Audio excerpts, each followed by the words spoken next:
الحمد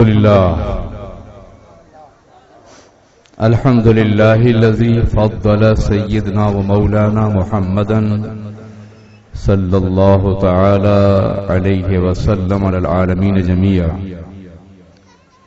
وأقامه يوم القيامة للمذنبين المتلبثين الخطائين الهالكين شفيعا فصلى الله تعالى عليه وعلى كل من هو محبوب ومرضي لديه صلاة تبقى وتدوم بدوام الملك الحي القيوم ونشهد أن لا إله إلا الله وحده لا شريك له ونشهد أن سيدنا ومولانا محمدا عبده ورسوله أما بعد فأعوذ بالله من الشيطان الرجيم بسم الله الرحمن الرحيم والعصر إن الإنسان لفي خسر إلا الذين آمنوا وعملوا الصالحات وتواصوا بالحق وتواصوا بالصبر صدق اللہ العلی العظیم. کرتی رہے گی پیش شہادت حسین کی، آزادی حیات کا یہ سرمدی اصول، چڑھ جائے کٹ کے سر تیرا نیزے کی نوک پر، لیکن تو ظالموں کی اطاعت نہ کر قبول. شہیدوں کو تو ہونا چاہیے نازاں شہادت پر، حسین ابن علی تم پر شہادت ناز کرتی ہے. آج بھی نصب ہے کنار فرات شامیانہ حسین اعظم کا. علماء باوقار، سادات کرام، عزیزان ملت اسلامیہ، قابل احترام بزرگوں، عزیز بچوں، خواتین ملت، آئیے ہم اور آپ انتہائی احترام و عقیدت کے ساتھ اپنے اور ساری کائنات کے مرکز عقیدت آقائد و جہاں حضور رحمت عالم تاجدار مدینہ سرور کائنات محمد الرسول اللہ ارواحنا فدا صلی اللہ علیہ وسلم کی بارگاہ بیکس پناہ میں درود پاک کی نظریں پیش کریں. اللہم صلی علی سیدنا مولانا محمد معدن الجود والکرم وآلہ الکرام اجمعین.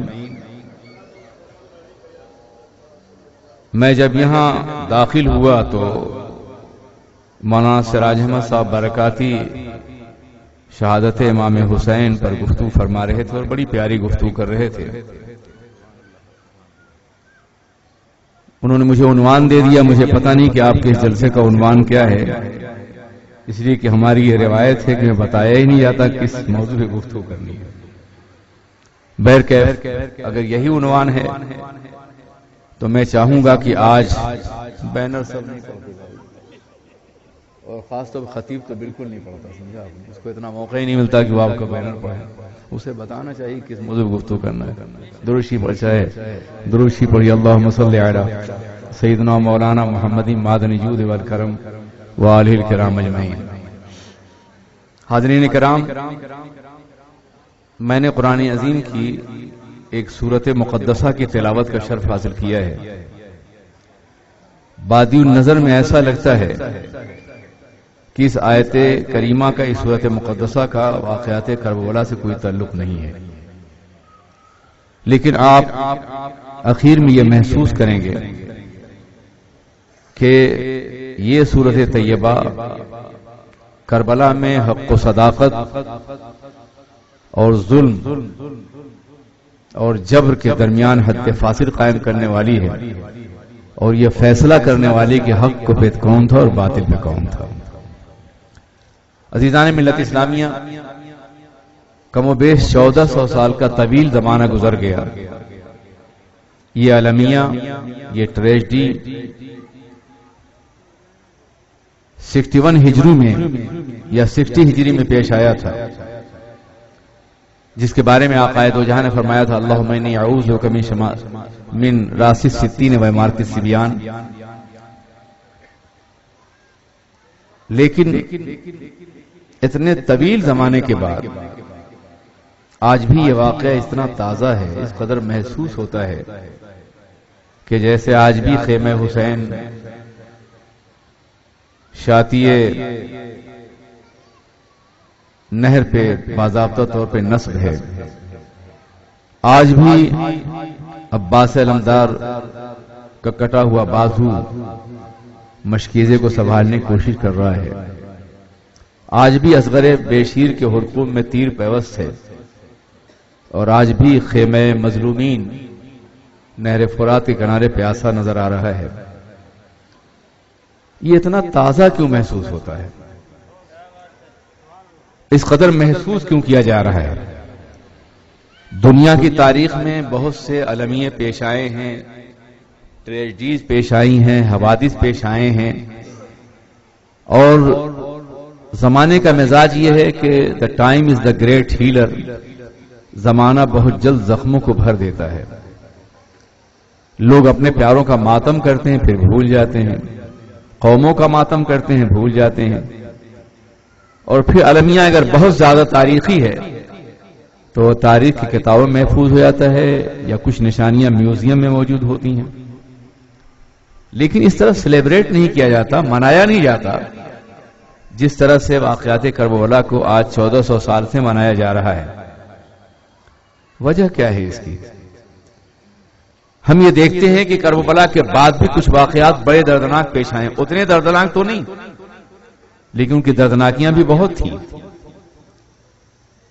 1492 میں ایک المیہ پیش آیا تھا ملت اسلامیہ پر، اور وہ اسپین کا زوال تھا. اسپین کے لوگ اپنے کردار کی سزا کے طور پر مسلسل زوال پذیر ہو رہے تھے. اشبانیہ ٹوٹ چکا تھا، اشبیلیا مٹ چکا تھا، غرناطہ آخری سانس لے رہا تھا. اسلامی عروج کا 800 سالہ دور شکست و ریخ سے ہمکنار تھا. یاد رکھیے کہ قومیں جب متحد نہیں رہتی، منظم نہیں رہتی ہیں، اپنے مسائل کا ادراک نہیں رکھتی ہیں، ملت اسلامیہ کی حیثیت سے واعتصموا بحبل اللہ جمیعا ولا تفرقوا کی بنیاد پر منظم نہیں رہتی ہیں، شیشہ پلائی ہوئی دیوار نہیں رہتی ہیں، تو بہت آسانی سے شکست کھا جاتی ہیں. بغداد کے زوال کی بھی وجہ یہی ہے، اسپین کے زوال کی بھی وجہ یہی ہے. جب تک وہ صرف مسلمان تھے، بربر نہیں تھے. بربر ایک قوم ہے جس نے بڑی فاتحانہ جنگیں لڑی ہیں اور یورپ کے قلب میں اپنے پرچم گاڑے ہیں. اس کو باضابطہ ظالم قوم کی حیثیت سے یاد کیا جاتا ہے. بربریت اسی سے ماخوذ ہے، باربریزم. وہ فاتحین کی قوم تھی جو مراکش کے صحراؤں سے اٹھی تھی، اسپین کی وادیوں تک پھیل گئی تھی. یہ تو جس کو نام دینا چاہتے ہیں وہ باضابطہ لٹیچر کا حصہ بنا دیتے ہیں. کم از کم مسلمانوں کو بربریت استعمال نہیں کرنا چاہیے، چنگیزیت استعمال کریں آپ. اگر ممکن ہو تو اور بھی دوسرے نام ہیں جو یہاں استعمال کیے جا سکتے ہیں مکمل طور پر. سربیت استعمال کریں، بیرکیف. تو جھگڑا یہ چل رہا تھا کہ افضل کون ہے، بربر افضل ہیں، عراقی افضل ہیں، اصل اسپینش افضل ہیں، کون حکومت کا مستحق ہے. اللہ کے رسول جن دیواروں کو ڈھا دیا تھا، لا فضل للعالمین علی عجمین ولا لعجمین علی عربین الا بالتقوی، وہ دیواریں پھر کھڑی کر دی گئی تھی اور پورا اسپین کئی طبقوں میں بٹ گیا تھا. باطل قوتوں نے موقع پایا بربر کو عراقی سے، عراقیز کو مراکشیوں سے، مراکشیوں کو اسپینش سے لڑایا، اور جب کمزور ہو گئے تو خود قبضہ کر لیا. آخری دردناک واقعہ جو پیش آیا ہے وہ غرناطہ کا ہے، گرینیڈا جسے کہتے ہیں. ابو عبداللہ آخری تاجدار تھا اسپین کا. جب اسے احساس ہو گیا کہ اب ہم کامیاب نہیں ہوں گے اور اب مشیت نے فیصلہ کر لیا ہے کہ ہمارے گناہوں کی سزا دوسری قوموں سے دلائی جائے، تو اس نے فرڈیننڈ سے جو حملہ آور تھا کہ معاہدہ کیا. فرڈیننڈ نے یہ کہا تھا کہ اگر آپ یہ ملک چھوڑ دیں اور جبرالٹر کے پس منظر میں کسی علاقے میں چلے جائیں تو ہم آپ کو پریوی پرس وظیفہ بھی دیں گے. ہم وعدہ کرتے ہیں کہ آپ کی قوم یعنی مسلمانوں کے ساتھ کوئی زیادتی نہیں کریں گے. انہیں ایک اچھے شہری کی حیثیت سے زندہ رہنے کا حق دیں گے. آپ کی نعرہ تکبیر.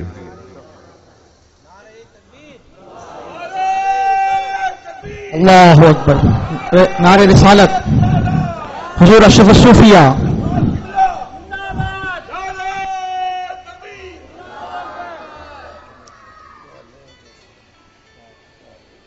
اجازت ہے تشریف رکھیں اوپر. میں نے اجازت لے لی, آپ بھی بیٹھ جائیے.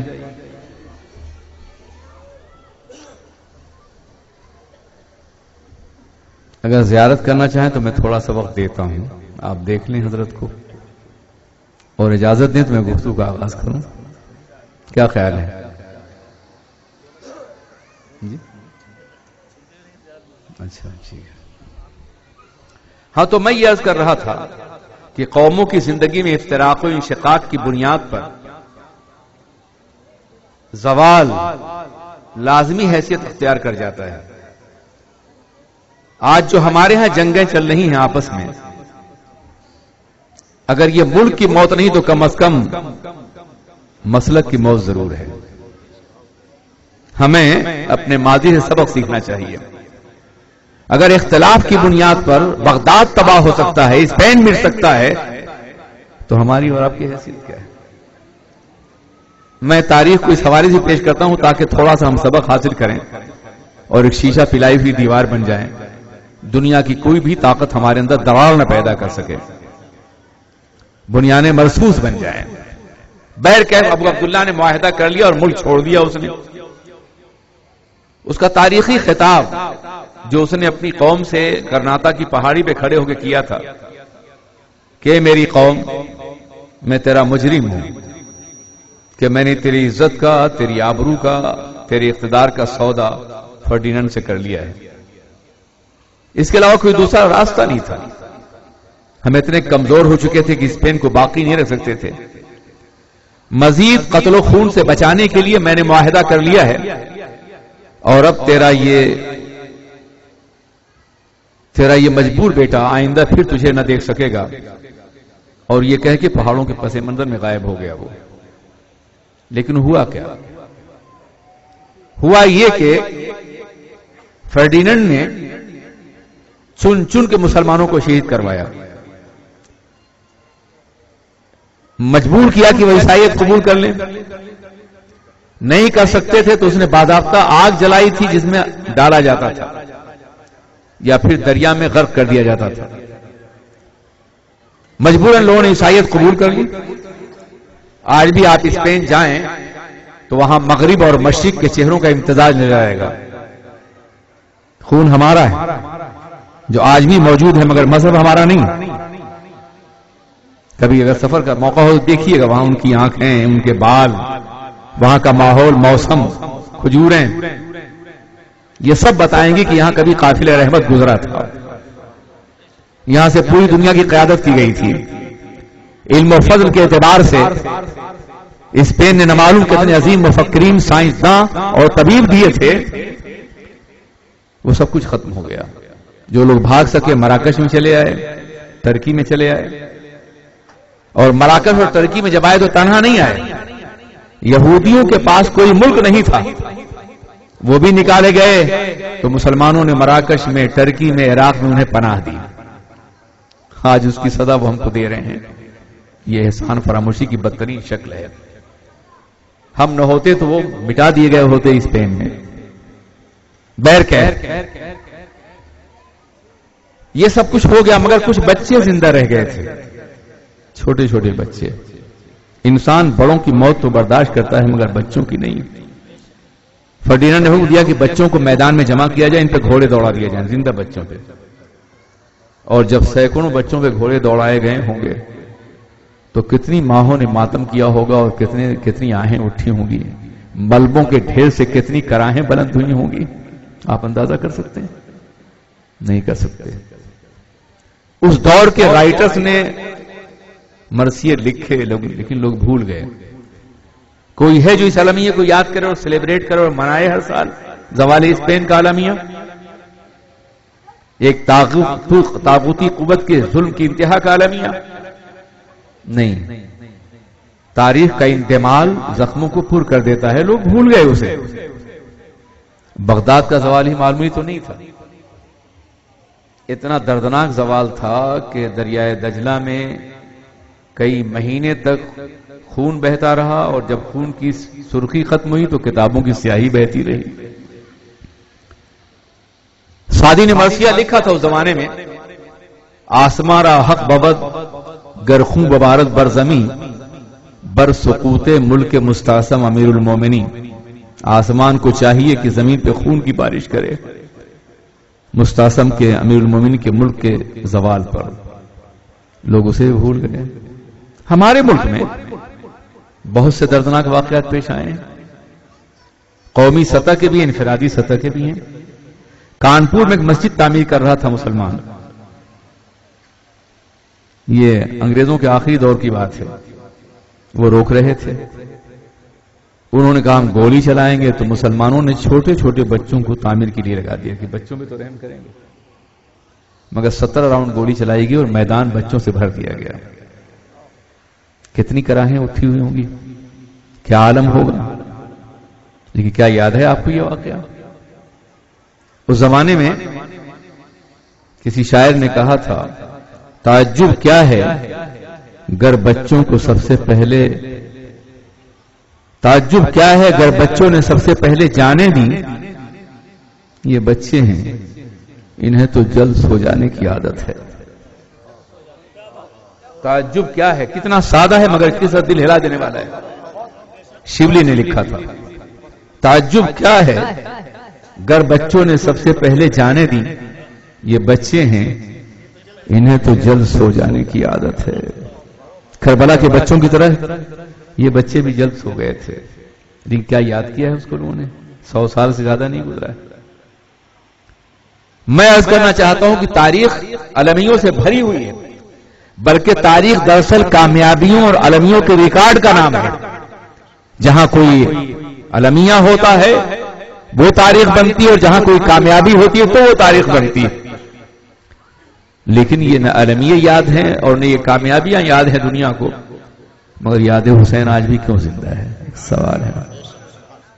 یہ جواب جو ہوگا دراصل یہ میری پوری گفتگو کا محوری نقطہ ہوگا، اور وہ دعوت بھی ہوگی جو امام حسین نے میدان کربلا سے دیا ہے۔ یاد رکھیے کہ جب کوئی المیہ حادثہ بن جائے، کسی قوم کی بدعمالی کا نتیجہ ہو یا دو طاقتوں کے ٹکراؤ کا نتیجہ ہو، تو وہ لوگ فراموش کر دیتے ہیں۔ لیکن جو واقعہ کسی نظام کی زندگی کے لیے ہو، تو جب تک نظام زندہ رہتا ہے واقعہ زندہ رہتا ہے، جب تک آئین زندہ رہتا ہے واقعہ زندہ رہتا ہے، اور جب تک وہ قانون زندہ رہتا ہے واقعہ زندہ رہتا ہے۔ حسین کی شہادت حادثہ نہیں تھی بلکہ اسلام کے لیے تھی۔ جب تک اسلام زندہ رہے گا حسین زندہ رہیں گے، ان کی یاد زندہ رہے گی۔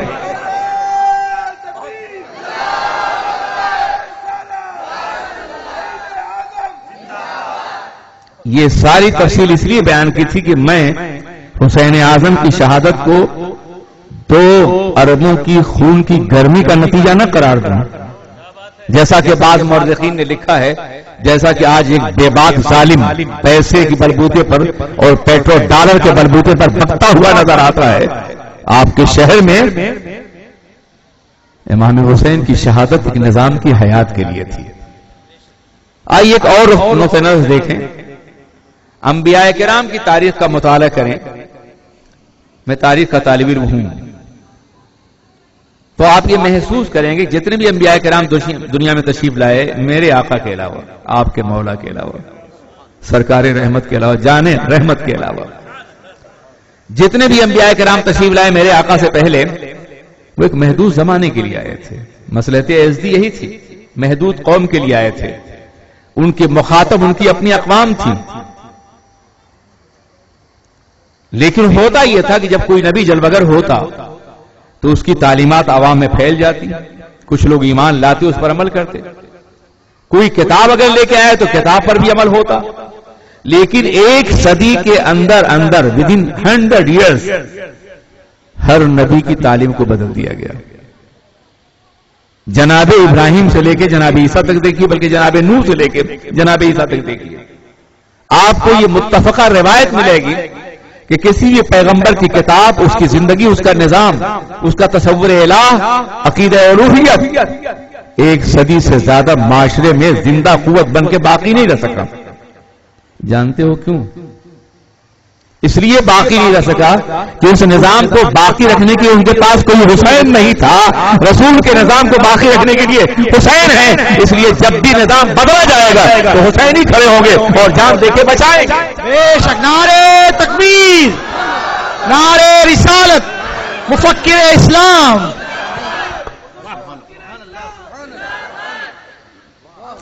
دراصل شہادت حسین ختم نبوت مصطفیٰ کی ایک بنیادی کڑی ہے. قرآن محفوظ کر دیا گیا، سیرت رسول محفوظ کر دی گئی، کردار مصطفیٰ محفوظ کر دیا گیا. حلت و حرمت کے ضابطے کے بدلنے کے لیے باضابطہ طاقت اٹھی 1 صدی کے اندر اور حسین نے سر دے کر کے اسلام کا سر بلند کر دیا. عالم یہ ہے کہ جب آفت آتی ہے تو لوگ اپنے ہاتھ سے سر بچایا کرتے ہیں، لیکن وہ کیسی مصیبت تھی کہ سر دے کے ہاتھ بچایا گیا ہے. یہ بات صحیح نہیں ہے. حسین اعظم نے ہاتھ نہیں دیا. کیوں نہیں دیا ہاتھ؟ بڑی آسانی تھی. اگر اپنا ہاتھ یزید کے ہاتھ میں دے دیتے تو کم از کم عراق، حجاز مقدس اور موجودہ سعودی عربیہ کی 3 مملکتیں احسا، نجد، حجاز اور عراق، ان کی حکومت. یزید یہ آفر کر رہا تھا کہ آپ اتنی بڑی حکومت کے حکمراں بن جائیں، مجھ سے بیعت کر لیں. بچوں کٹوانا، خیمے کو جلوانا، تڑپتے ہوئے بچوں کی لاشیں خود اپنے ہاتھوں پہ اٹھانا، یہ گوارا کر لیا. یہ حکومت نہیں قبول کی. جانتے ہو کیوں؟ حسین نے ہاتھ اس لیے نہیں دیا کہ حسین کا ہاتھ تنہا اپنا ہاتھ نہیں تھا. اگر حسین اعظم کا ہاتھ تنہا اپنا ہاتھ ہوگا تو بھی نہ دیتے. مگر اس وقت جبکہ رسول پاک نہیں ہیں، خلفائے راشدین نہیں ہیں، مولائے کائنات نہیں ہیں، تو حسین کا ہاتھ رسول پاک کا نمائندہ ہاتھ تھا. اور رسول پاک کا ہاتھ ید اللہ ہے، ید اللہ فوق ایدیہم وما رمیت اذ رمیت ولکن اللہ رمی. تو حسین کا ہاتھ اس وقت رسول کا ہاتھ تھا، ابوبکر صدیق کا ہاتھ تھا، عمر فاروق کا ہاتھ تھا، عثمان غنی کا ہاتھ تھا، علی مرتضی کا ہاتھ تھا، حسن مجتبی کا ہاتھ تھا، پوری ملت بیضا کا ہاتھ تھا، آبرو اسلام کا ہاتھ تھا، وقار انسانیت کا ہاتھ تھا. حسین اگر اپنا ہاتھ دے دیتے تو اقتدار تو مل جاتا مگر مذہب محفوظ نہیں رہتا. اس لیے انہوں نے سر دے دیا مگر ہاتھ نہیں دیا. اور شاید آپ کو یہ روایت تو یقیناً مرثیوں میں ملی ہوگی اور رونے رلانے والی روایتوں میں ملا ہوگا آپ کو. لوگ درس نہیں دیتے ہیں، سبق نہیں دیتے ہیں. اس عظیم علمیہ سے جو پیغام دیا گیا ہے اس کی طرف کم لوگ جاتے ہیں. آپ نے یہ بات سنی ہوگی کہ امام حسین کی شہادت کے بعد سر نیزے میں بلند کیا گیا اور پھر امام حسین کا ہاتھ تلاش کیا جا رہا تھا تاکہ وہ ہاتھ یزید کے دربار میں پیش کیا جائے اور یزید ان کے ہاتھ کو اپنے ہاتھ پہ رکھ کر کے کہے کہ حسین زندگی میں تم نے نہیں دیا تھا لیکن اب تمہارا ہاتھ میرے ہاتھوں میں ہے. فرشتوں نے وہ ہاتھ پہلے ہی غائب کر دیا. سر تو لے جا سکتے ہو مگر حسین کا ہاتھ نہیں جا سکتے ہو. عزیزان ملت اسلامیہ، بعض روایتیں جو آپ نے بارہا سنی ہیں انہیں دوہرا کر کے میں قند مقرر کا مزہ تو نہیں دے سکتا آپ کو، لیکن صرف یہ چاہوں گا کہ ان روایتوں کے اندر جو احساس پوشیدہ ہے اسے تھوڑا سا محسوس کر لیں. آپ کبھی آپ نے سنا ہوگا کہ اللہ کے رسول خطبہ دے رہے ہیں علیہ الصلوۃ والسلام، فدا ہو ابی امی. آپ کو معلوم ہے کہ جمعہ کا دن سب سے افضل دن ہے، خطبے کا وقت سب سے افضل وقت ہے اور پیغمبر اعظم سب سے افضل رسول ہیں. سب سے افضل رسول سب سے افضل دن میں سید الایام میں سید الاوقات خطبے کے وقت خطبہ دے رہے ہیں اور امام حسین چلے آ رہے ہیں پیدل. کتنا فاصلہ ہے حجرہ رسول سے اور منبر رسول تک، مگر سرکار کو یہ گوارا نہیں ہوتا، انہیں اپنے سینے سے لگاتے ہیں اور خطبہ دیتے ہیں. یہ روایت آپ نے بارہا سنی ہوگی. ایسا کیوں کیا تھا میرے آقا نے؟ جب حسین کو آتا ہوا دیکھا ہوگا انہوں نے تو خیال آیا ہوگا یہی دن ہوگا، یہی وقت ہوگا۔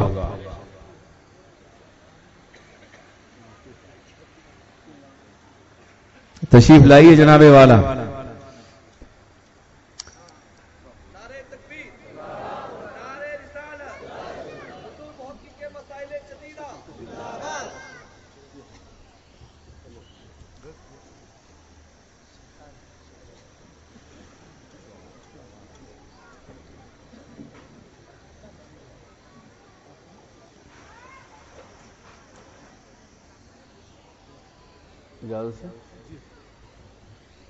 درود شریف پڑھیے۔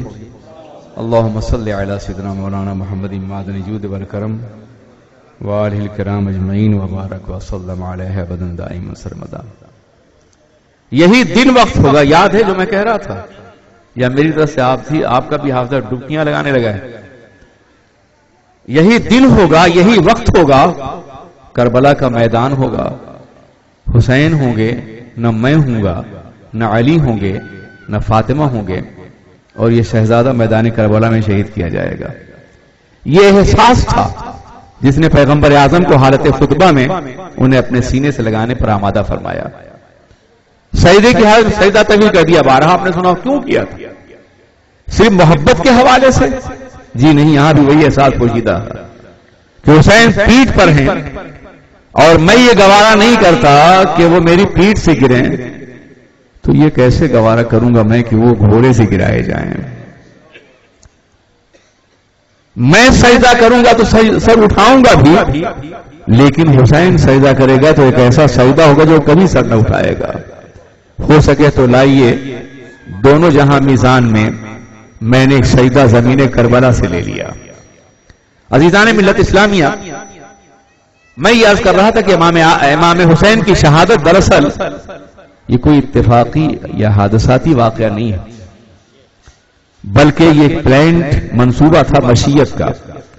امت مسلمہ کو صبر، عزم، حوصلہ اور مصائب میں حق کو کامیاب کرنے کی دعوت تھی جو میدان کربلا سے امام حسین نے دی، اور آج تک اگر اسلام اسی جرأت و بصالت کے ساتھ مسلمان کام کر رہا ہے تو اس میں فکر حسین ضرور شامل ہے۔ جب بھی کسی یزید نے اسلام کو بدلنے کی کوشش کی تو کبھی احمد بن حنبل اٹھے، کبھی امام اعظم نے قید میں جان دی، کبھی مجدد ثانی نے قید دوبارہ کی، اور کبھی امام حضرت فاضل بریلوی نے ہزاروں تانوں اور تشنوں کے بیچ میں حق کا کلمہ بلند کیا۔ یہ حسین کے کردار کا مختلف روپ ہے جو آج تک اور قیامت تک باقی رہے گا۔ میرے عزیز ساتھیوں، لوگ کہتے ہیں، میں صرف ان سوالوں کا جواب دوں گا جو میں نے ابھی دیا ہے اور مزید، کہ امام حسین اقتدار کے حصول کے لیے گئے تھے تاکہ ہمارے بچوں کے ذہنوں میں جوابات بھی موجود ہوں اور حقائق بھی موجود ہوں۔ حسین حصول اقتدار کے لیے گئے تھے، اور جو باغی ہوتا ہے اس کو سزا دی ہی جاتی ہے۔ آج خارجیوں کا ایک بہت بڑا گروہ یہ کہہ رہا ہے، پہلے زبان نہیں تھی ان کے منہ میں، اب پیٹرو ڈالر نے زبان دے دی ہے، وہاں سے آواز بلند ہوتی ہے اور پوری دنیا میں پھیلائی جاتی ہے، مگر ہر طاقت کی زبان کٹ گئی ہے اور یہ بھی ضرور کٹ جائے گی۔ ہم بھی حالات کا انتظار کر رہے ہیں اور وقت کا انتظار کر رہے ہیں۔ دنیا میں جتنے بھی مذاہب کسی قوت کے سہارے اٹھے ہیں، باطل مذاہب، وہ فنا ہو گئے۔ آپ ماضی میں عباسی دور کو دیکھیے، اس کے بعد کا دور کو دیکھیے، فاطمین کے دور کو دیکھیے، مغلوں کے دور کو دیکھیے، تو آپ کو یہ محسوس ہوگا کہ بادشاہوں کے زیر سایہ باطل فرقے پروان چڑھتے رہے۔ جبریہ ہیں، قدریہ ہیں، خلق قرآن کے قائلین ہیں اور دوسرے فرقے ہیں، عباسی بادشاہوں کے زیر اثر پروان چڑھتے رہے، اور عالم یہ تھا کہ حسینی کردار رکھنے والے ائمہ اپنی ننگی پیٹھ پر کھوڑے کھاتے رہے۔ امام احمد بن حنبل رحمت اللہ علیہ کی ننگی پیٹھ پہ کوڑے برسائے جا رہے تھے، پیٹھ زخمی ہو جاتی، مگر کہتے کہ میں نے عباسی بادشاہ کو معاف کر دیا۔ ہر کوڑے پہ کہتے معاف کر دیا میں نے، ہر کوڑے پہ کہتے معاف کر دیا لوگوں کا، حضور ظلم کی انتہا ہو گئی ہے اور آپ معاف کرتے رہے. کہا ہاں حضرت عباس کے خاندان کا تھا، حضور کے چچا کا. میں نہیں چاہتا قیامت میں وہ میرے مد مقابل میں مدعی بن جاؤں، مدعا علیہ ہو، اسے سزا ملے. اس احترام کے ساتھ انہوں نے کلمہ حق کو بلند کیا. عباسی بادشاہ موت سے ہمکنار ہو گیا. امام آج بھی زندہ ہیں اور ہمیشہ زندہ رہیں گے. یہ حسینی کردار ہے جو ہمیشہ زندہ رہے گا. مجدد ثانی کو دیکھیے، اکبر کا باطل دین الہی طاقت کے ذریعے پھیل رہا تھا. دور اکبری سے لے کے دور جہانگیری تک بادشاہوں کو سجدہ کیا جا رہا تھا، شرکیہ مراسم کو معاشرے میں عام کیا جا رہا تھا، کشکے لگائے جا رہے تھے، مختلف مذاہب کا ایک ملغوبہ تیار کیا گیا تھا، روافض پھیل رہے تھے نور جہاں کی بنیاد پر. ایسے دور میں حضرت مجدد نے اپنی تحریروں کے ذریعے سے جہاد فرمایا. جیل میں ڈال دیا گیا، جیل میں بڑی مشقتیں اٹھائیں. یہ بھی ممکن تھا نکال کے قتل کر دیا جاتا ان کو. بادشاہ نے سمجھا تھا کہ شاید یہ اقتدار حاصل کرنا چاہتے ہیں. ابو الفضل فیضی ٹوڈرمل کے ماننے والوں نے یہ ذہن دے دیا تھا کہ یہ بہت طاقتور ہو رہا ہے مولوی، ہو سکتا ہے کہ یہ باغی بن جائے تو تمہارے اقتدار کو خاتمہ ہو جائے، اسے جیل میں ڈالو.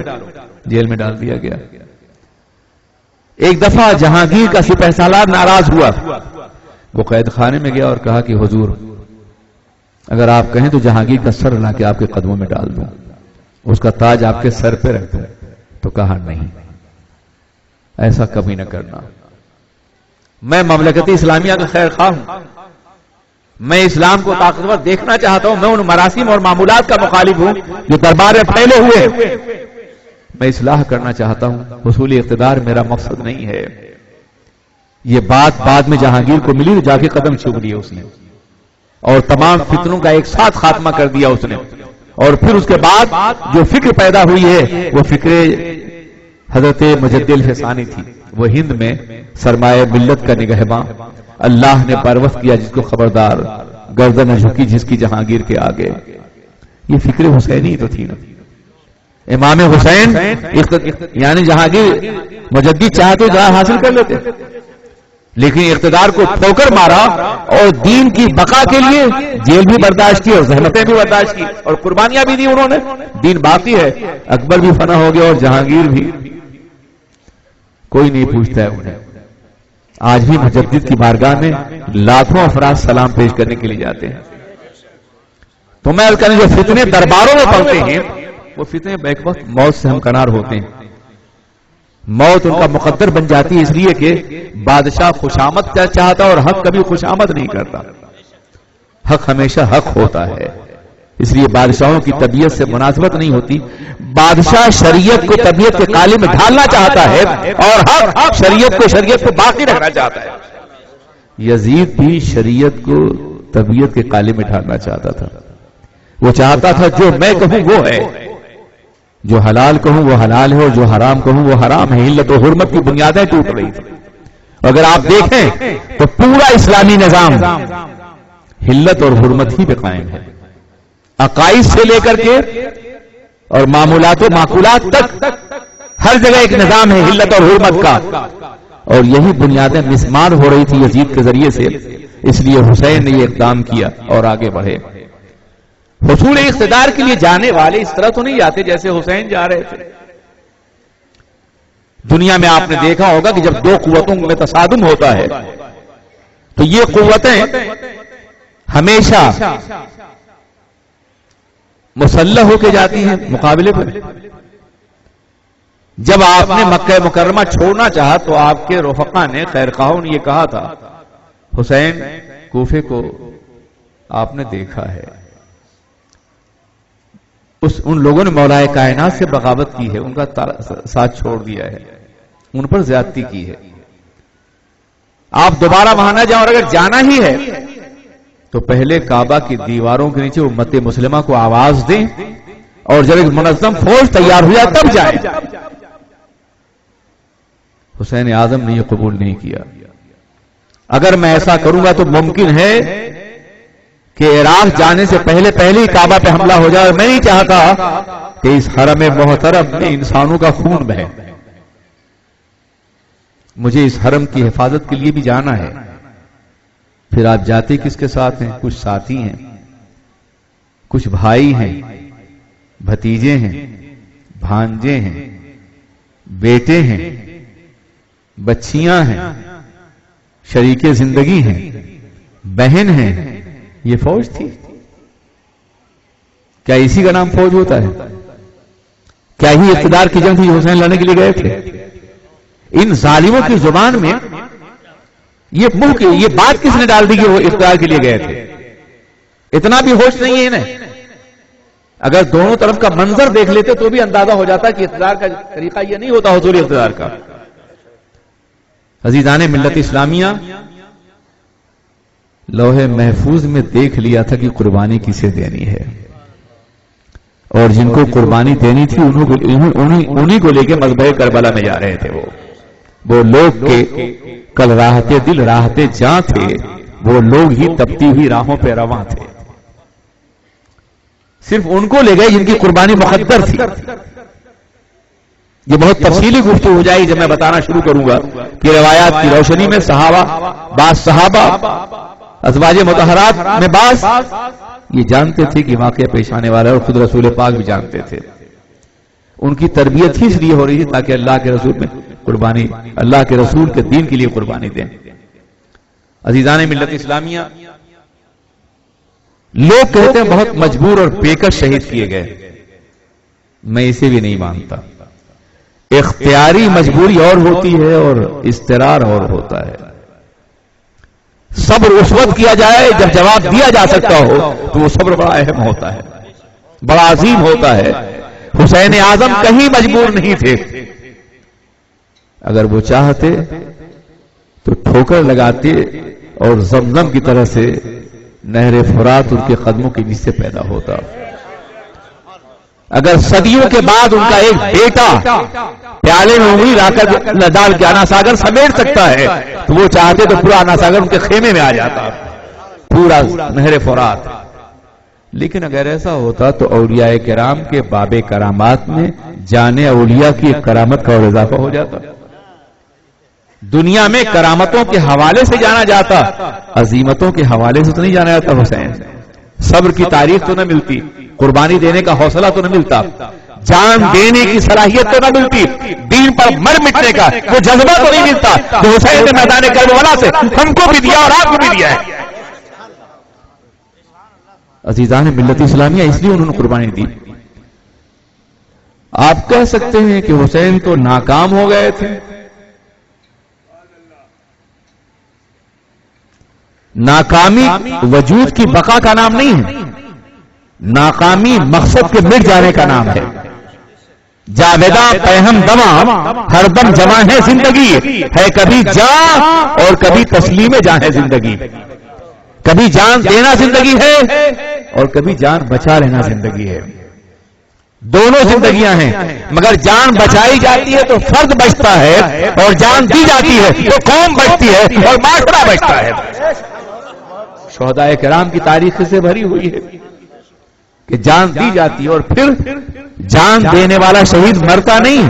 قرآن کی شہادت تو اپنے مقام پر ہے، مگر تاریخ کے حوالے اور حوادث کے حوالے بھی ہمارے سامنے ہیں کہ جب بھی کوئی خون مظلوم کی حیثیت سے بہتا ہے تو اس کی خاص جہان تازہ پیدا ہوتا ہے، ایک انقلاب تازہ نمودار ہوتا ہے، ایک نیا انقلاب کروٹ لیتا ہے، ایک نئی تاریخ بنتی ہے، ایک نئی قوم جنم لیتی ہے.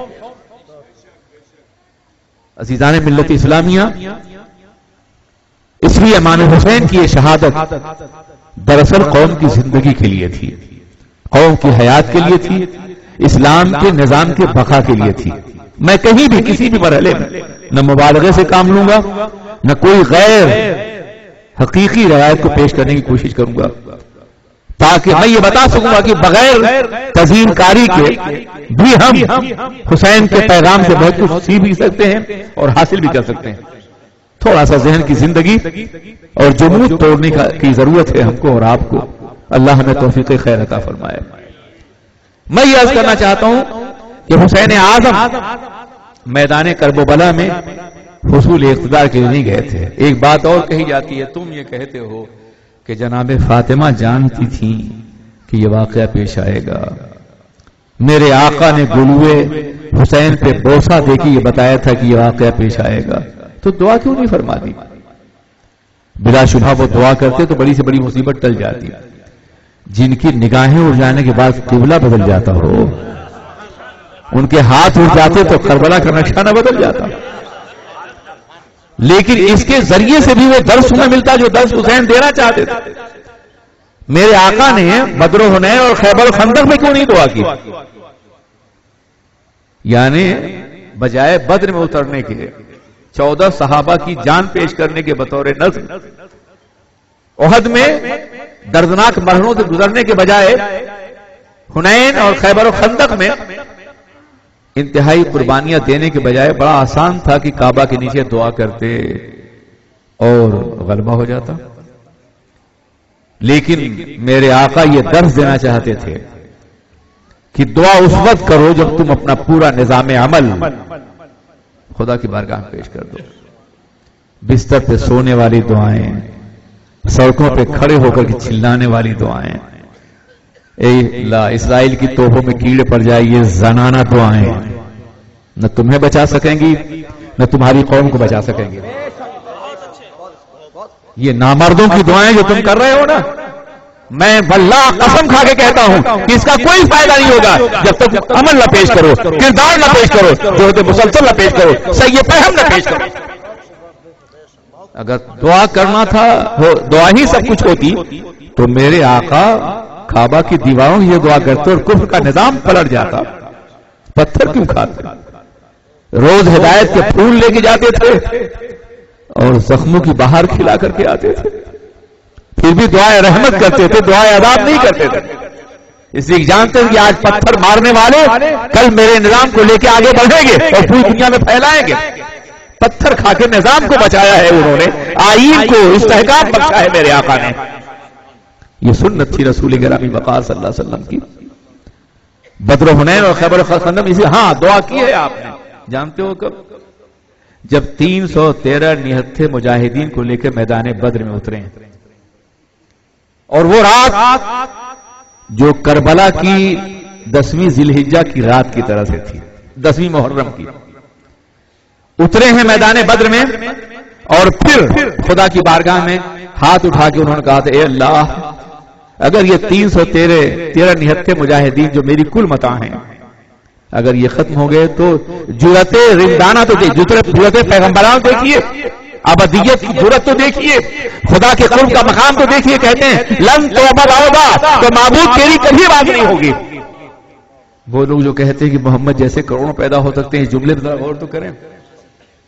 وہ ایک محمد ہیں جو آخری محمد ہیں، بے مثال محمد ہیں، ممتنع النذیر محمد ہیں. وہ کہہ رہے ہیں مولا اگر یہ ختم ہو گئے تیری عبادت کبھی نہیں ہوگی. یہ دعا آپ نے کی ہے، مگر پوری متاع عمل پیش کرنے کے بعد دعا ضرور کرو، مگر پہلے عمل کرو. پہلے جوہد مسلسل سے کام لو، صحیح فہم سے کام لو، استحکام قوم کے لیے آگے بڑھو، اس کے بعد دعا کرو، اللہ ضرور سنے گا. مگر یہ نامردوں کی اور زنانہ دعائیں جو بستر میں بیٹھ کے کرتے ہو یہ کبھی سنی نہیں جائیں گی. حرام کھا کے دعا کرتے ہو، ناجائز کھا کے دعا کرتے ہو، برائیاں کر کے دعا کرتے ہو، برائیوں کا ساتھ دے کے دعا کرتے ہو، ظلم کی حمایت کر کے دعا کرتے ہو، اور پھر سمجھتے ہو دعا قبول ہو جائے گی. میرے آقا حضور سید عالم نے دعا کیوں نہیں فرمائی؟ یاد رکھو ایک زمانے تربیت ہوتا ہے، تعلیم ہوتا ہے، ایک زمانے امتحان ہوتا ہے. یہاں بہت سے ہمارے اسٹوڈنٹ بچے بیٹھے ہوں گے، خدا انہیں بہت کامیاب کرے. جس فیلڈ میں بھی یہ تعلیم حاصل کر رہے ہیں انہیں نمایاں مقام حاصل ہو. آج بزرگان ملت بیٹھے ہوئے ہیں، اولیاء امت کے نمائندے بیٹھے ہوئے ہیں، یہ آمین کہیں گے. میں دعا کرتا ہوں کہ اللہ ہمارے تمام بچوں کو بہترین تعلیم دنیا بھی عطا فرمائے اور اچھا مومن بنائے. اس کے لیے بچوں کو محنت کرنی ہوگی، صرف دعا کافی نہیں ہوگی. تو تعلیم کا زمانہ جو ہوتا ہے وہ امتحان سے بالکل الگ ہوتا ہے. آپ سال بھر تعلیم حاصل کرتے ہیں، استاد شفقتیں پیش کرتا ہے، تمام طریقے بتاتا ہے، کامیابی کے امکانات واضح کرتا ہے، ہدایتیں دیتا ہے، گائیڈنس فراہم کرتا ہے. لیکن امتحان حال میں جب آپ جا رہے ہوں تو استاد صرف یہ کہے خدا تمہیں کامیاب کرے، یہی کہے گا نا استاد۔ اگر وہ گائیڈ بھی مقرر کر دیا جائے، نگراں بھی امتحان کا، تو آپ اس سے سوال پوچھ کے نہیں رہ سکتے، تماشا مارے گا وہ آپ کو، میری تعلیم کی توہین کر رہے ہو، میرے اسٹوڈنٹ ہو، مجھے ذلیل تو مت کرو، تم کو اس لیے نہیں تیار کیا تھا میں نے تم امتحان حال مجھے سوال کرو۔ حسین کاندھے بٹھا لے گئے ہیں، یہ تعلیم ہے۔ گلے آگے سے بوسہ دی گیا، تعلیم ہے۔ آغوش فاطمہ پروان چڑھی، یہ تعلیم ہے۔ میرے بیٹے حسین کو نہ مارو مجھے تکلیف ہوتی ہے، تعلیم ہے۔ حالت نماز میں سجدہ طویل کیا گیا، تعلیم ہے۔ سینے سے لگائی، یہ تعلیم ہے۔ اور کربلا کا میدان امتحان تھا حسین کے لیے، یہ ضرور ہوا ہے کہ خان میں رسول نے کہا ہے اللہم آت الحسین صبر و جاء، اے اللہ حسین کو صبر عطا فرما، اجر عطا فرما۔ لیکن ایسا نہیں ہوا کہ حسین سے مصیبت ٹال دے۔ حسین کو تم مثال بننا تھا، ہر دور کے لیے بننا تھا، ہر عصر کے لیے بننا تھا، ہر زمانے کے لیے۔ ایک سوال اور کیا جاتا ہے، تم لوگ یہ کہتے ہو کہ کربلا بھی، حضرت میں لمبی تو نہیں کر رہا ہوں، درست کی پڑھیے، اللہم صلی اللہ علیہ وسلم۔ تم لوگ یہ کہتے ہو کربلا جیسے بدر و حنین اور خیبر و خندق کی ایک کڑی ہے، تو بدر و حنین اور خیبر و خندق میں تو کامیابی ہوئی تھی، یہاں تو ناکامی ہوئی ہے۔ میں عرض کرنا چاہتا ہوں اگر اسلام کی تاریخ میں صرف کامیابیاں ہوتی، صرف کامیابیاں، کوئی ناکامی نہ ہوتی، تو تاریخ میں ایک مرتبہ بھی کوئی ناکام ہوتی قوم تو پھر دوبارہ نہیں بڑھ سکتی تھی۔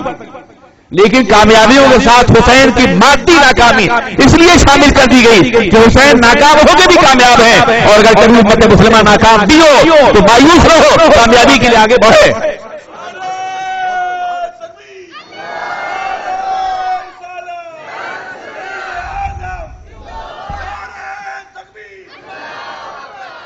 حسین اعظم کا مقصد کیا تھا، کبھی آپ نے سوچا؟ مقصد دراصل خلافت علی منہاج النبوت کی روایات کو آگے بڑھانا تھا، اور اس کے ساتھ ساتھ دین کی بقا، دین کی حدود کو قائم کرنا تھا۔ اس لیے آپ نے یہ قربانی دی۔ امام حسین شہید ہو گئے، لیکن کامیاب اس لیے ہوئے کہ جس وقت حسین اعظم کا پہلا قطرہ خون قدرت کی امانت بن کے زمین کربلا میں ودیعت ہوا، تو دنیا نے یہ محسوس کیا کہ جو آل رسول کا نہ ہو سکے وہ قانون رسول کا کیا ہو سکے گا۔ یہی وہ احساس تھا کہ جس نے یزید پہ لعنتوں کا دروازہ کھولا، اور حسین کی عظمتوں کا چرچا ہمیشہ ہو رہا ہے۔ یزید سے پہلے کوئی یزید رہا ہو یا نہ رہا ہو، یزید سے پہلے ممکن ہے کوئی یزید نہ رہا ہو، لیکن اس کے بعد کسی ماں نے یہ جرات نہیں کی کہ اپنے بیٹے کا نام صرف یزید رکھے۔ مگر حسین سے پہلے کوئی حسین ہو یا نہ ہو، حسین کے بعد آج بھی ہزاروں حسین اپنے ناموں کے حوالے زندہ شناخت بن گئے ہیں، ہمارے پہچان بن گئی، بن گئے ہیں ہمارے۔ حسین، احمد حسین، محمد حسین، غلام حسین، دلدار حسین۔ اس محفل میں کتنے حسین ہوں گے؟ حسین زندہ ہیں ہماری محفلوں میں، حسین زندہ ہیں ہماری روایات میں، حسین زندہ ہیں ہمارے کردار میں، حسین زندہ ہیں ہمارے عزم میں، حسین زندہ ہیں ہمارے حوصلے میں، حسین زندہ ہیں ہماری جرأت میں، حسین زندہ ہیں جذبہ جہاد میں، حسین زندہ ہیں مارکہ رزم و بزم میں، حسین زندہ ہیں حق کی آواز میں، حسین زندہ ہیں صداقتوں کے حوالے سے، حسین زندہ ہیں ظلم کے مقابلے میں، حسین زندہ ہیں ہماری نمازوں میں۔ اللہم صلی علی محمد وعلی آل محمد۔ حسین زندہ ہیں آل محمد کی حیثیت سے، حسین زندہ ہیں۔ کیا یہ عظیم زندگی نہیں ہے جو امام حسین کو اللہ نے عطا فرمائی؟ عزیز ساتھیوں، اب آئیے چند لمحات، بے شمار باتیں کرنے کی ہیں جو جوابات کے حوالے سے کی جا سکتی ہیں اور بتائی جا سکتی ہیں۔ انشاءاللہ پھر کبھی ہمارے اور بھی علماء تشریف فرمائے ہیں۔ چند لمحات میدان کربلا سے، چند گوشے۔ امر سعد نے ماحول غلط ہو تو بڑے کا بیٹا بھی برا بن جاتا ہے۔ سعد بن وقاص کا بیٹا، فاتح مصر کا بیٹا، وہ عظیم باپ کہ جنہوں نے اپنی عظمتوں کے پرچم گاڑے تھے۔ جب اقتدار کی ہوس پیدا ہوتی ہے، یزید کو صحبت میسر آتی ہے برائیوں کی بنیاد پر، تو وہ قاتل حسین بن جاتا ہے۔ آپ اندازہ فرمائیں، آپ اپنے بچوں کو بروں سے بچاتے نہیں، بری صحبتوں سے نہیں بچاتے ہیں، برے ماحول سے نہیں بچاتے ہیں. اگر برا ماحول نوح کے بیٹے کو باغی بنا سکتا ہے، سعد بن وقاص کے بیٹے کو حسین کا قاتل بنا سکتا ہے، تو آپ کا بچہ آپ کے دین کا بھی قاتل بن سکتا ہے. بچائیے اپنے بچوں کو بروں سے، ملحدوں سے، بدعقیدہ افراد سے، بچائیے انہیں شرابیوں سے، زانیوں سے، بدکرداروں سے. ایمان ان کی گھٹی میں پلا دیجیے تاکہ وہ ایک لمحے کے لیے بھی بغاوت کے راستے پہ چلتے ہوئے نظر نہ آئے. امام حسین کئی روز گزار چکے ہیں پیاس کی شدت وغیرہ کے بارے میں. 10ویں محرم الحرام کی شب ہے، یعنی 9 کا دن گزر چکا ہے. بہت مغربی امر سعد کا نمائندہ آتا ہے اور کہتا ہے کہ حسین یا تو بیعت کر لو یا جنگ کے لیے تیار ہو جاؤ. وہ جانتا تھی یہ جنگ کے لیے تو آئے ہی نہیں، وہ اتنی آسانی سے چیلنج تو نہیں کرتا. آپ نے فرمایا کل جواب دوں گا. اس کل پہ بھی بہت بے کل ہوئے ہیں لوگ. بعض مورخین نے کہا کہ امام حسین دراصل ایک رات اس لیے مانگ رہے تھے تاکہ وہ اپنے احباب سے مشورہ کر کے بیعت کر لیں. کہیں کوئی جملہ، کہیں کوئی فکر، کہیں کوئی اشارہ اس پر نہیں ملتا کہ حسین ایک رات اس لیے مانگی ہو. واللہ حسین تو یہ سوچ بھی نہیں سکتے تھے کہ مشورے کے بعد بھی یزید کے ہاتھ بیعت کریں. اگر ایسا ہوتا تو مدینے سے کیوں چلتے؟ قبر رسول کو اور اپنی مقدس ماں کی بارگاہ کو کیوں چھوڑتے؟ وہ کعبۃ اللہ کی دیواریں کیوں چھوڑتے؟ وہ وہیں مشورہ کر لیتے. ایسا کوئی بھی لمحہ نہیں آیا ان کی زندگی میں. ایک رات انہوں نے اس لیے مانگی تھی کہ یہ ان کی زندگی کی آخری رات تھی. انہیں معلوم تھا کہ آج کے بعد حسین پہ کوئی اور سورج طلوع نہیں ہو، کوئی اور سورج غروب نہیں ہوگا. کل سورج طلوع ہوگا، وہ آخری سورج ہوگا. انہیں معلوم تھا کہ اہل بیت کے بیشتر افراد خاندان کے جو یہاں آئے ہیں خاک کربلا کی زینت بن جائیں گے. اس لیے وہ ایک رات اپنے رب کی بارگاہ میں حاضر ہونے کے لیے مانگ رہے تھے. کچھ اور باتیں بھی کرنی تھی. یاد رکھیے وہ سجدہ جو موت و حیات کی سرحد پہ کیا جاتا ہے وہ سجدہ بڑا حسین ہوتا ہے، اس لیے کہ غائب کی منزلوں سے سجدہ کرنا وہ اور ہے، اور جہاں حاضری کا یقین ہو کہ مشہود حقیقی سامنے ہے اور سجدہ ہو رہا ہے، مشہود حقیقی جلوہ گر ہے اور سجدہ ہو رہا ہے، تو وہ سجدہ بڑا قیمتی ہوتا ہے. حسین ایک ایسا ہی سجدہ کرنا چاہتے تھے پورے قافلے کے ساتھ. انہیں پیغمبر اعظم سرور کائنات محمد رسول اللہ کی بے قرار راتیں یاد تھیں. جناب فاطمہ کے سجدے یاد تھے کہ پوری رات سجدہ کرنے کے بعد کہتی ہیں اے اللہ اپنی بندی فاطمہ کو ایک رات ایسی دے دے کہ تیرا جی بھر کے سجدہ کر لے. وہ ایک رات ایسی مانگ رہے تھے جو اتنی طویل ہو جائے کہ صبح قیامت تک دراز ہو جائے، وہ سجدہ ناقابل فراموش بن جائے. وہ اللہ کی بارگاہ میں سجدہ کرنا چاہتے تھے. اگر یہ روش رہی تو میں تقریر نہیں کر پاؤں گا. درود شریف پڑھیے. اللہم صلی علی سیدنا مولانا محمد وسلم. ہاں تو میں یہ عرض کر رہا تھا وہ ایک سجدہ طاعت اور عبادت کے لیے مانگ رہے تھے، اور کچھ اور باتیں تھیں.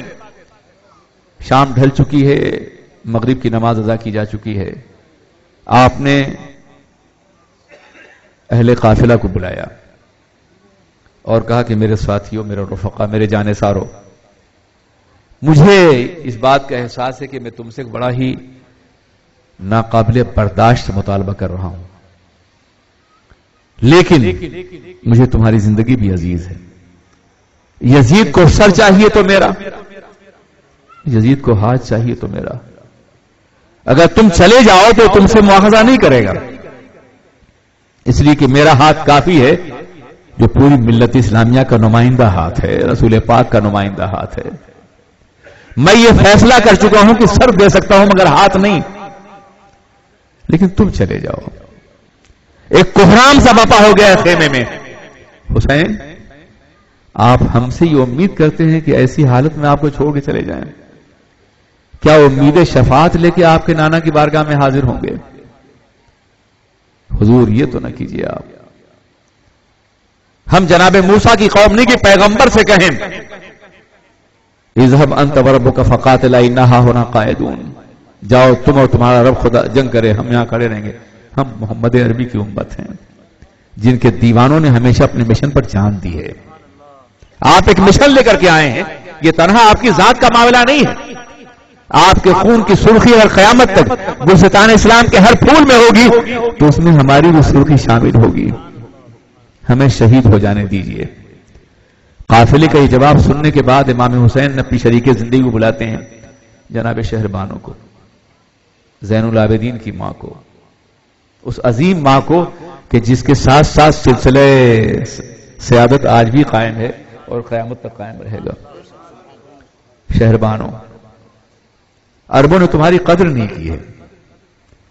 تم ایران کے بادشاہ کی بیٹی تھی، لیکن جب سے تم ہماری سرزمین پہ تم نے قدم رکھا ہے مصیبتوں کے علاوہ کچھ نہیں دیکھا ہے.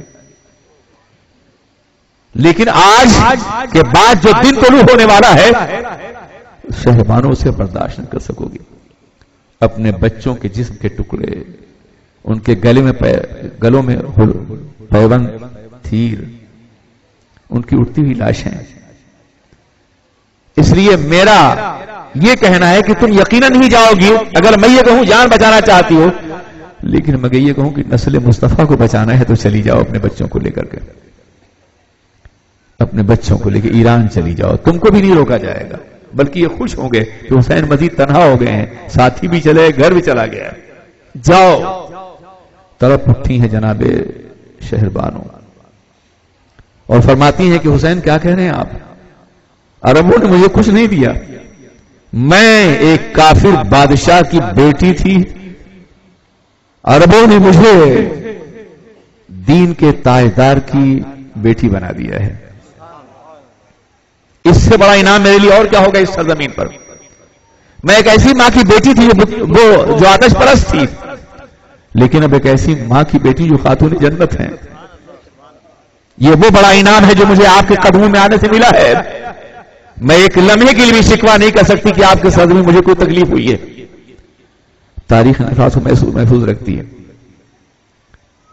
آپ کہتے ہیں کہ میں اپنے بچوں کو بچانے کے لیے چلی جاؤں. میرے لال فاطمہ کے لال سے زیادہ پیارے نہیں ہیں. پہلے یہ قربان ہوں گے، اس کے بعد فاطمہ کے لال پہ آنچ آئے گی. یہ صداقت ہے تاریخ کی جو محفوظ ہے. ان میں نہ جذباتیت ہے، نہ صنعت الفاظ ہے، اور نہ ہی کوئی ایسی بات ہے کہ جس کے ذریعے سے یہ کہا جائے کہ یہ روایات کمزور ہیں. تاریخ کی روایات ہیں. شاید آپ کو نہیں معلوم ہوگا کہ جناب شہربانو عقد امام حسین میں آئی ہیں تو نکاح جناب عمر فاروق نے پڑھایا تھا. کاش جناب عمر سے اختلاف رکھنے والی دنیا اس احسان کو مان سکتی، اس کو محسوس کر سکتی، جان سکتی. انہوں نے یہی کہا تھا جب وہ ایران سے لائی گئی تو یہ کہا تھا جناب عمر نے کہ میں ایران کی شہزادی کو اسلام کے شہزادے سے وابستہ کر رہا ہوں، اور نکاح خود پڑھایا تھا انہوں نے. آج سادات کی پوری قوم پر جناب عمر کا احسان عظیم ہے. اس احسان کے نیچے گردن جھکی ہوتی تو شاید کبھی کچھ سوچنے کی ضرورت بھی نہیں ملتی ان کو. بہرکیف انقلابات ہیں زمانے کے. اور پھر آپ نے دیکھا کہ امام حسین خاموش ہیں. ایک ایسی رات آئی جو صرف عبادت کی رات ہے، طاعت کی رات ہے. رات بھر امام حسین اپنے رب کی بارگاہ میں سجدہ سجود ہے. کبھی آپ نے لفظ شہید کے اوپر غور کیا یا نہیں کیا؟ بات لمبی ہوتی جا رہی ہے مگر مجھے عرض کرنے دیجئے. شہید اپنے مصدر کے مختلف مفاہیم کے اعتبار سے کئی معنی رکھتا ہے. شہید کے معنی حاضر کے بھی ہیں، گواہ کے بھی ہیں، موجود کے بھی ہیں. شہید کس بات کی گواہی دیتا ہے؟ قتیل کہتے، مقتول کہتے. لفظ شہید کی اصطلاح شریعت اسلامیہ مستقل کیوں استعمال کی گئی ہے؟ ہم اپنے رب کی گواہی دیتے ہیں نا، اشہد ان لا الہ الا اللہ واشہد ان محمدا عبدہ ورسولہ. ہم گواہی دیتے ہیں کہ اللہ کے علاوہ کوئی معبود نہیں، اور ہم گواہی دیتے ہیں کہ محمد اللہ کے رسول ہیں. گواہی دیتے ہیں نا آپ؟ کیوں دیتے ہیں آپ گواہی؟ کیا آپ نے پوری کائنات کو دیکھا ہے؟ اس پوری کائنات کے ہر ذرے کا مطالعہ کیا ہے آپ نے؟ ایک چھوٹے سے سیارے پر جو اٹھا کے کسی کہکشاں کے کسی سیارے میں اٹھا کے رکھی جا سکتی ہے زمین، اس پہ آپ بستے ہیں. بہت چھوٹی دنیا ہے انسانوں کی، اور دعویٰ یہ ہے کہ پوری کائنات میں کوئی معبود نہیں. اور حق ہے یہ دعویٰ، سچا ہے یہ دعویٰ. واللہ اس سے بڑی صداقت نہ کائنات میں ہے نہ ہوگی. جب آپ نے دیکھا نہیں ہے، آپ نے پوری کائنات کا احاطہ تو فردن فردن آپ ہی گواہی کیوں دے رہے ہیں؟ ایک دیکھنے والے کو کہا مان لیا ہے، اس طرح سے یوں تجھ کو خدا مان لیا ہے. ہم نے نہیں دیکھا ہے، مگر ہماری شہادت براہ راست نہیں ہے، شہادت الگ شہادت ہے. نبی نے گواہی دی ہے اور ہم ان کی گواہی پر گواہی دے رہے ہیں.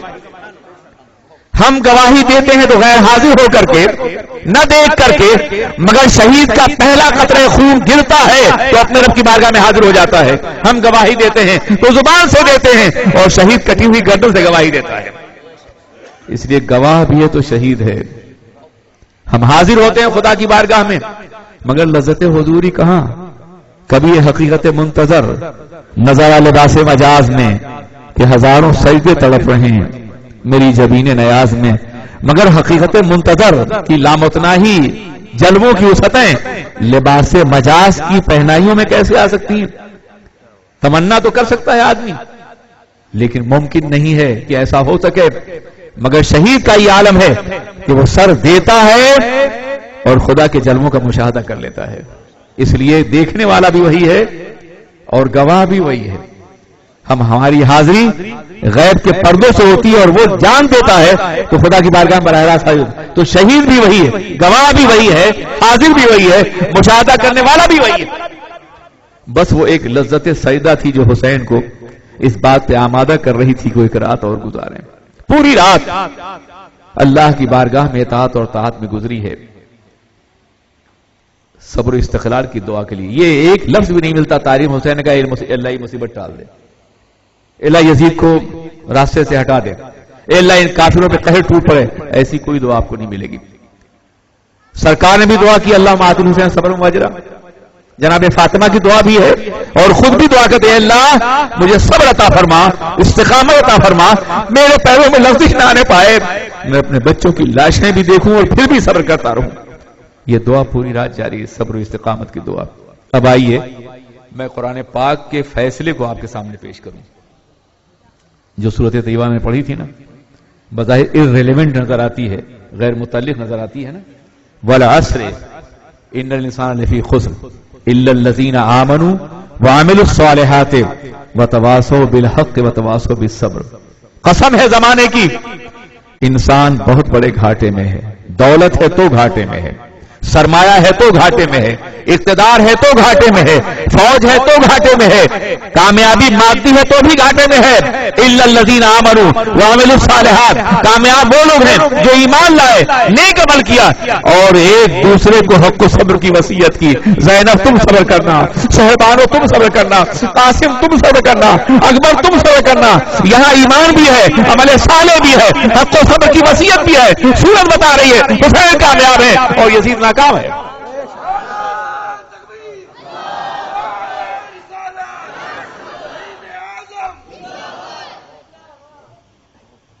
میرے عزیز ساتھیوں، میں کبھی یہ جرت نہیں کر پاتا کہ عاشورہ محرم الحرام کے دردناک واقعات کو پیش کر سکوں. میں خود سرتاپا گریہ بن جاتا ہوں، اس لیے میں کسی اور وقت کے لیے اسے چھوڑ دیتا ہوں. آج میں صرف یہ پوچھنا چاہوں گا آپ سے کہ امام حسین نے یہ عظیم قربانی کیوں دی تھی اور آپ اس قربانی کا کیا حق ادا کر رہے ہیں؟ روایات کے مطابق یزید کے ہاتھ میں کیوں نہیں بیعت کی تھی؟ اس لیے کہ وہ شراب پیتا تھا نا، وہ ناچ و رنگ میں مصروف تھا، وہ حلت و حرمت کے ضابطوں کو تبدیل کرنا چاہتا تھا. یہی باتیں ہیں نا. تو اب اگر مسلمانوں میں کوئی شرابی ہے تو بتاؤ وہ حسینی ہے یا یزیدی ہے؟ کوئی بے نمازی ہے وہ حسینی ہے یا یزیدی ہے؟ کوئی ناچ اور رنگ کا دیکھنے والا ہے تو حسینی ہے یا یزیدی ہے؟ کوئی حرام اور حلال کی پرواہ نہیں کرتا تو وہ حسینی ہے یزیدی ہے؟ اے حسین کے نام پہ جمع ہونے والوں قسم کھاؤ کہ ہم حسینی بنیں گے، یزیدی نہیں بنیں گے۔ اس کے لیے تمہیں نماز پڑھنی ہوگی۔